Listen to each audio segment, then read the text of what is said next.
Hello and welcome to the Silver King's War. I'm Michael Sievers, the writer, producer, and creator of this podcast series about my father's Second World War as a B-26 bombardier. Today we continue in our review of Stanley's War. It's September of 1945, and our hero, the Silver King, is traveling by ship on his second Atlantic crossing as he returns home from his war. And what awaits the Silver King upon his arrival in New York Harbor will be a revealing and not unexpected piece of news about life in the Air Corps. In late August of 1945, while Stanley and his guys were waiting word on when they would ship home, the War Department was preparing documents regarding what would come next in the world of service to the nation.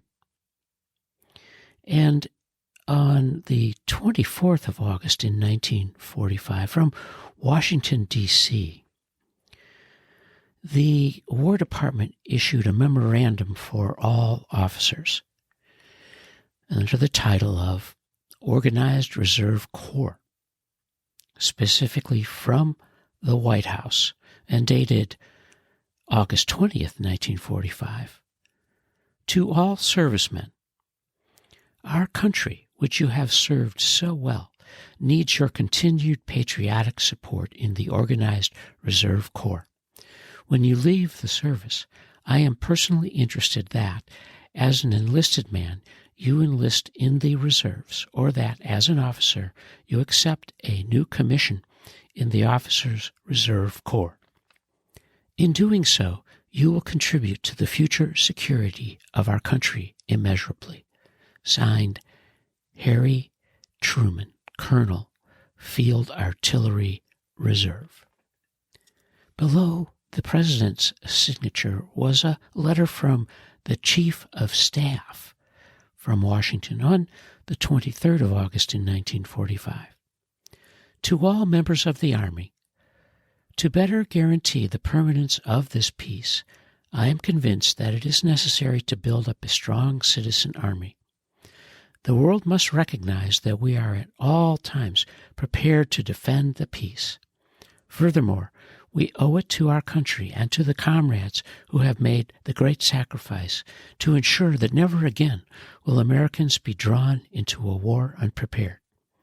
Therefore, I earnestly hope that you will give careful consideration to the importance of enrolling in one of the civilian components of the Army when you are relieved from active duty, that there may be a solid foundation of veterans for the necessary regeneration of the citizen forces. Faithfully yours, George C. Marshall, Chief of Staff. Beneath Marshall's signature is an explanation of the expectations of service, and it begins under the heading, You Are Still Needed. With the defeat of the Axis powers, the United States has emerged as a great military force, which enables it to play a powerful part in establishing the foundations for a permanent world order to ensure peace. But, as we found out after the last war, no provisions to ensure peace are long effective unless there exists the means for enforcing them quickly and decisively. These means are evident in the combat and other invaluable military skills of discharged veterans. That is why your services as a trained and experienced officer are needed so urgently in the post-war Officers' Reserve Corps. The existence of a strong, organized reserve corps will, of itself, tend to prevent the need for its use. The second heading is titled, The Regular Army Cannot Do It Alone. The American people are traditionally opposed to a large standing army in peacetime, as not in keeping with its political institutions.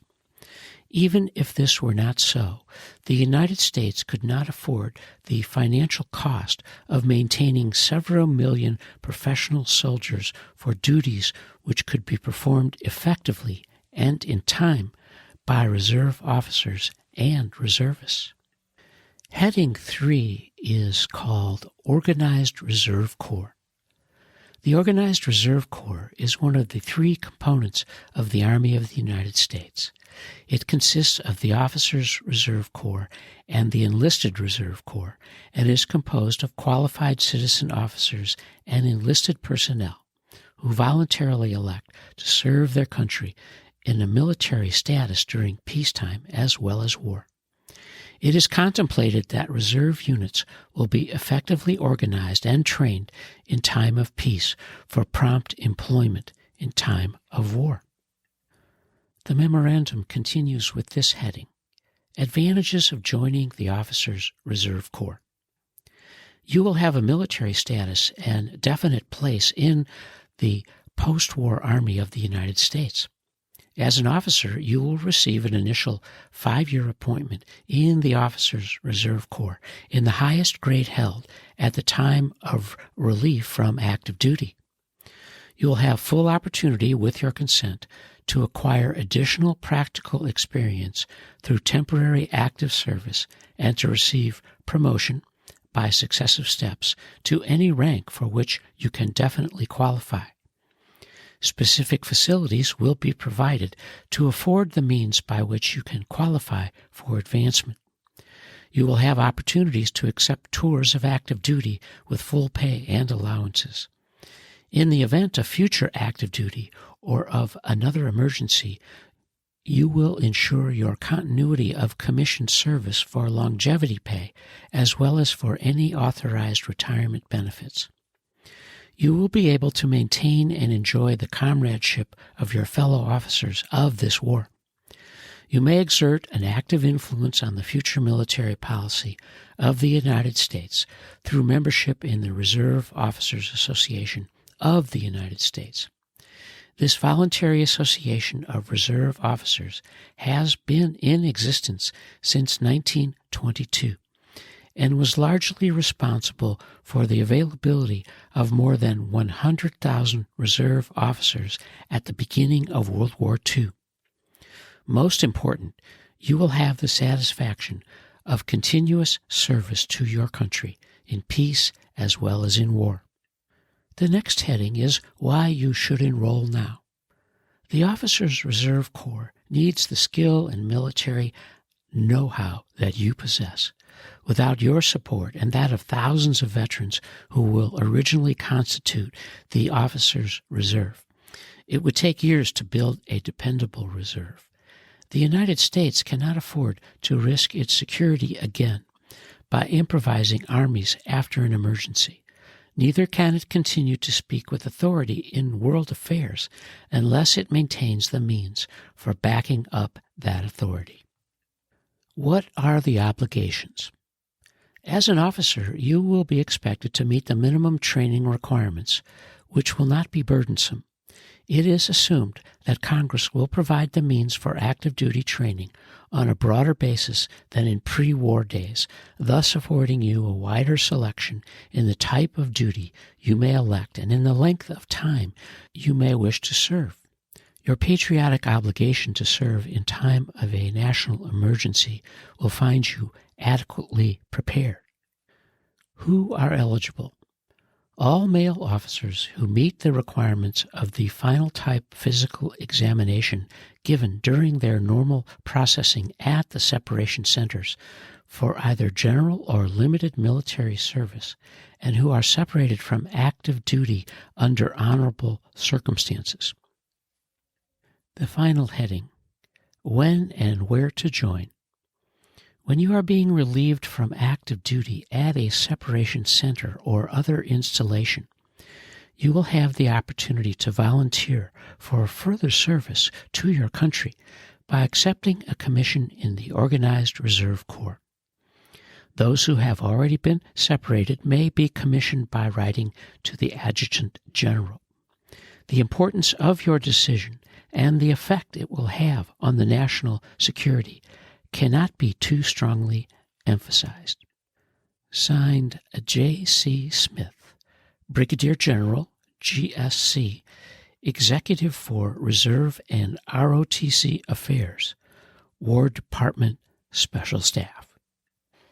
As our hero, the Silver King, cruises into New York Harbor for his return home, this memorandum for all officers will greet him upon his arrival at Fort McPherson, Georgia, for his separation from the Army of the United States and its Air Corps. And as our hero, the Silver King, reaches one of his favorite American cities, New York, we have reached the end of this episode of our review of Stanley's War. And you are listening to the Silver King's War.